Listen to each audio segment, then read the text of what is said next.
விழியினோடு புனல் விளைந்த இல்ல அள்ளி யோனியும் வெளியிலே பிதற்றலாம் விளைவு நின்றது இல்லையே. வெளிவரந்த தேகமும் வெளிக்குள் மூல வித்தையும் தெளியும் வல்ல ஞானிகள் தெரிந்திருந்தல் திண்ணமே. ஓம் நமச்சிவாய என்று சிவவாக்கியை இயம்புகிறார். வாழ்க்கையின் மாயையும் இல்வுலக அற்ப சிற்றின்பங்களின் நிலையாமையும் சிவவாக்கியர் இயம்புகின்றார். சித்தர்கள் சொன்ன ஒவ்வொரு வரியும், ஒவ்வொரு வார்த்தையிலும், ஒவ்வொரு மொழியும், ஒவ்வொரு எழுத்துக்களும் பிரபஞ்சத்தில் அண்டத்தில் தொடர்புள்ளவை. அந்த சமயத்தில் ஆதியிலிருந்து பூமிக்கும் வேறு உலகங்களுக்கும் தொடர்பு இருந்து கொண்டே இருக்கிறது. அன்றிலிருந்து இன்று வரை இருந்துகிட்டே இருக்கிறது. அந்த காலத்தில் பல அந்த 4 யுகங்களில், அந்த முதல் யுகம், 2வது யுகம், இந்த யுகங்களில் வேற்று உலகத்தவர்கள், வேற்றுலக நல்ல சக்தியும் தீய சக்தியிலும் உருவங்கள் நேரடியாக வந்தன. கலியுகத்தில் சூட்சமாக வந்து கொண்டு இருக்கின்றன. வண்டுகளிலும் பறவைகளிலும் பல பல பூச்சி வடிவங்களிலும் வேற்றுக்குல சக்தியில் பூமியில் வந்து கொண்டிருக்கிறது. நீதிக்கும் தர்மத்துக்கும் அதற்கும் நடக்கான போராட்டமே இப்போ கலியுகத்தில் நடக்கும். ஓம் காளி ஓம் நமச்சிவாய. நாம் இன்று பார்ப்பது நாகலோக சக்திகள், பூமியில் நாகலோக சக்திகளின் உருவங்கள். ஒவ்வொரு உலகத்துங்களில் இருந்தும் பூமியில் வந்து அதனுடைய உலகத்தினுடைய குறியீடுகளையும் அதனுடைய உருவங்களையும் பூமியின் பாறைகள் மீது படிக்கிறது. அந்த வகையில் நாகலோகத்தில் இருக்கும் சக்திகள், நாகலோக சக்திகள் அது வந்து போன அடையாளமாக பூமியின் பாறைகளிலும் சில மரங்களின் இலைகளிலும் சில உருவங்களை, அதனுடைய உருவங்களை படிய வைக்கின்றது.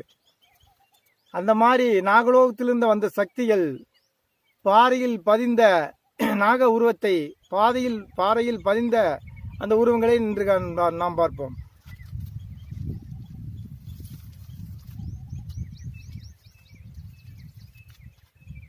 இது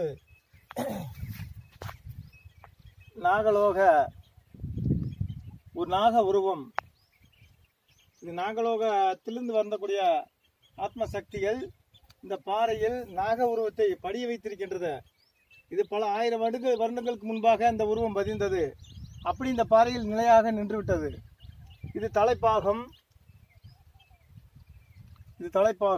இது வால்பாகம். அப்படியே போய் அந்த இறுதி பாறையில் வரைக்கும் முடிகின்றது. இது தலைப்பாகம், இது வால்பாகம்.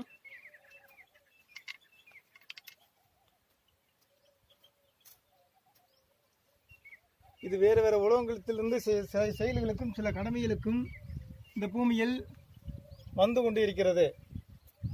இப்போ இந்த இடத்தில் நாம் அமர்ந்து தியானம் பண்ணும்போது ஒரு விதமான தெய்வீக எண்ணங்கள், ஒரு அமைதியான சாந்த நிலையும் மூலாதார அமைதியும் கிடைக்கின்றது. இந்த இடத்தில் ஒரு முக்கியமான தை அமாவாசை, ஆடி அமாவாசை இரவினில் சில நாகங்கள் சில தலைகளை கொண்ட ஒரு தலையும் பல தலைகளையும் கொண்ட நாகங்கள் இந்த இடத்தில் வந்து போய்கொண்டு இருக்கிறது. இன்றும் வருகின்றது. ஆடி அமாவாசை, தை அமாவாசை என்ற அந்த நாட்களில், அந்த சித்தர் சம்பந்தமான அந்த புனித நாட்களில் அந்த உலகத்துடைய அந்த ஆத்ம சக்திகள் நாக வடிவங்களில் வந்து போகின்றது. நாகங்கள் பல வகையில் இருக்கிறது. வேற்று உலகத்து நாகங்கள் இச்சாதிரி நாகம் என்றுபார்கள்.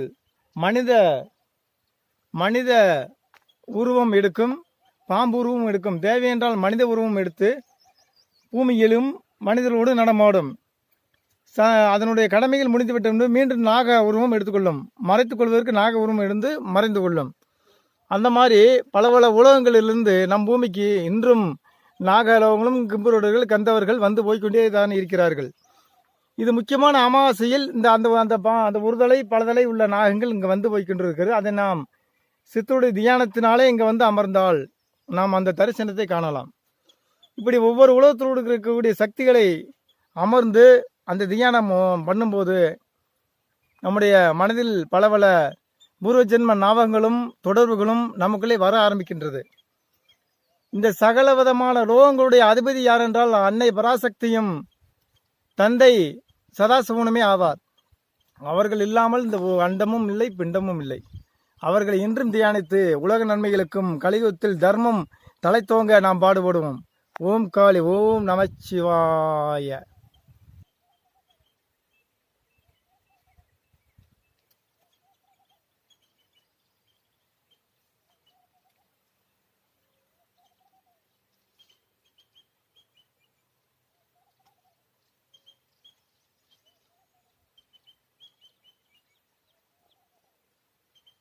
ஓம் வாசிக நாகமே போற்றி.